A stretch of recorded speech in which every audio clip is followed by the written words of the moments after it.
Stage 1 includes the Beltline between Seminole Highway and Whitney Way. Right now we're working on the westbound side of that, of those lanes, adding all the concrete and working on the interchange itself at the Beltline and Verona Road interchange, working on the piece of Midvale Boulevard between Tacoma Road and the Beltline. All that portion of the project will be done in mid-November. We're planning some traffic shifts in early to mid-October on the Beltline as well as at the interchange. Obviously that's weather dependent, subject to change. We're working on those movements, and once the project is done in mid-November, it'll be 3 lanes in each direction on the Beltline between Seminole Highway and Whitney Way. There'll be a dual exit ramp at Verona Road as well as at Whitney Way. So if you think of Gammon Road, how there's those 2 exit lanes, same thing will be going on at Verona Road and Whitney Way, just to accommodate the extra traffic to get off, make sure people can safely exit the Beltline. So then all that portion of the Beltline and Verona Road, what we did a couple years ago, will be completed, and then we'll fully move into the Stage 2 portion of the project. So Stage 2 really extends from Raymond Road down to County PD and McKee Road. This fall's construction for the Fitchburg area includes Nesbitt Road between County PD and Limestone Lane, reconstructing that, right now we're doing a lot of storm sewer work and underground utilities in that area. We're also working on the Williamsburg Way and Anton Drive intersection. There's going to be a couple-week closure of Anton Drive right at Williamsburg Way. So working on the Williamsburg Way and Anton Drive intersection, that intersection, once it will be completed in mid-November, will be a single lane roundabout, and that really is to improve the efficiency since it's so close to Verona Road itself once we're done with the project improvements, and having that safely handle the traffic in that area. During the Anton Drive closure for that 2 weeks or 14 days, access will still be open to the neighborhoods, the residences in the area, as well as the businesses. There's access off of Carriage Street to Anton Drive, and Williamsburg Way will remain open throughout construction. It'll be 1 lane in each way. There's obviously going to be lots of crews and equipment in that area, so just being mindful of that work going on. Same thing applies for Nesbitt Road then, between Limestone Lane and County PD McKee Road, and making sure that people know that access is still open to those area businesses. There might be a time when crews are making a trench. They're actually sort of working on a trench right now by Jungs and the Wisconsin Bank and Trust. And so there's that trench there, so it may be easier to use alternate local routes such as Hard Rock or Verona Road to access Nesbitt Road from a different direction and still patronize those businesses there. Also this year we'll be working, or this fall, we'll be starting on the Verona Road extension, which continues from Capec Road, goes through the quarry, and then connects back up to McKee Road.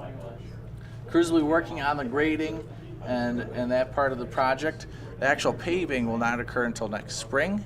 Once everything sort of settles and the winter and the spring thaw comes, then we'll go in and we'll pave that. This will be a road that'll connect and hopefully handle some of the local traffic that wants to get over to the other businesses without having to hop onto County PD.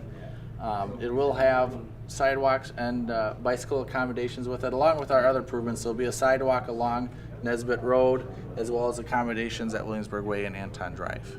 Yeah, I think the biggest takeaway is that if you have a destination within the work zone, so Nesbitt Road, if you have a destination between County PD and Limestone Lane, by all means we encourage people to visit them, and that's the kind of traffic that we can accommodate. But if you're going down to other businesses beyond Verona Road, out to Verona, or any of those points, find other ways to get around, whether you take Verona Road down to Nesbitt and take that and continuing south, just to make sure that there's not all that traffic in there, because obviously it's a small enough roadway. As soon as you get construction crews and equipment in there, it's going to be a lot more difficult to get cars through there. So if you have a destination within those limits of County PD and Limestone Lane, making sure you can access that without impacting the construction crews. And the same thing as well for Williamsburg Way and Anton Drive and those folks there too. So right now we're working on median widening, temporary median widening in Verona Road between Verona Road and extending all the way up until Williamsburg Way. And that's really accommodating our future traffic staging, so that once we can always keep 2 lanes open in each direction on Verona Road, especially during the peak morning rush hour and the afternoon rush hour, and making sure we have that accommodations there. So doing the median widening, and then the second weekend in October, right now we are planning on having a closure on Verona Road just south of PD, pretty much right here where my finger is, and having that closure so crews can work on some underground utilities, put in some big pipes and everything to keep that going on. So during that closure, it's a part of the weekend.